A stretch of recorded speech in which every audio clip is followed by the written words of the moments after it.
वेळ अत्यंत कमी आहे। साहेबांना पुढे बरेचसे कार्यक्रम आहेत।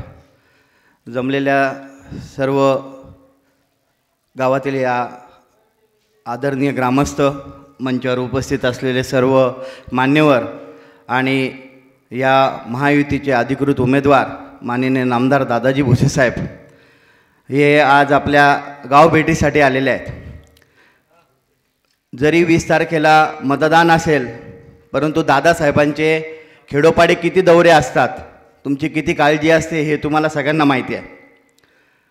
आत्ताच काकांनी सांगितलं की पाण्याचा प्रश्न होता।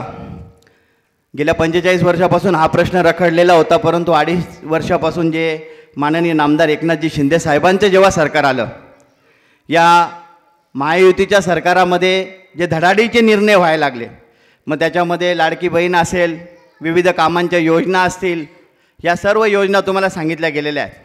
आणि आता नारपारसारख्या योजनेमुळे आपल्याला सर्वसाधारण अर्धा गिरणा डॅम किंवा 4 चनकापूर धरण भरतील एवढी पाण्याची आपल्याला मुबलक पाणीसाठा असा मिळणार आहे। आणि त्यामुळे आपल्या या ग्रामीण भागातील जो काही माळमाथ्याचा परिसर असेल, आपला परिसर असेल, काटवण परिसर असेल, या सर्व क्षेत्रांमध्ये पाण्याची साहेबांनी योग्य ते सगळं नियोजन केलेलं आहे। आणि आपल्याला आज हे पाणीदार नेतृत्व निर्माण झालेलं आहे। जेव्हापासून या नारपार योजनेची ग्वाही दिली गेली, ज्यावेळेसपासून हे कामं सुरू झाले आणि जवळपास आपल्यासाठीच नाही तर हे उत्तर महाराष्ट्रासाठी वरदान ठरलेलं असं हे म्हणजे यांचं काम आहे। आणि याच्यातून जवळपास 1.25 लाख एकर क्षेत्र जे आहे ते पाणीखाली येणार आहे। आणि आपल्या परिसरातील जर पाण्याचं म्हणजे जर का प्रश्नच मिटून गेला, तर इथल्या जमिनींचा भाव, इथल्या गावाचा विकास याला कोणीच थांबवू शकत नाही। आदरणीय दादासाहेब काठी म्हणजे अत्यंत मेहनतीने 12 महिने आपल्यासाठी, 5 वर्ष आपल्यासाठी उपलब्ध असतात। आणि विरोधक उचलली जीवानी लावली टाळ्याला की परिवर्तन परिवर्तन असा शब्द काढतात।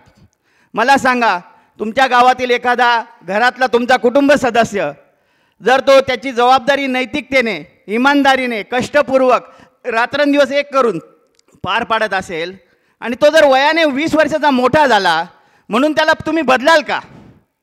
बदलाल का? मला उत्तर द्या। का बदलाव? अहो, जुनं ते सोनं वाडवडील सांगून गेले आणि आपल्याला याच ध्येय धोरणावर चालायचं आहे।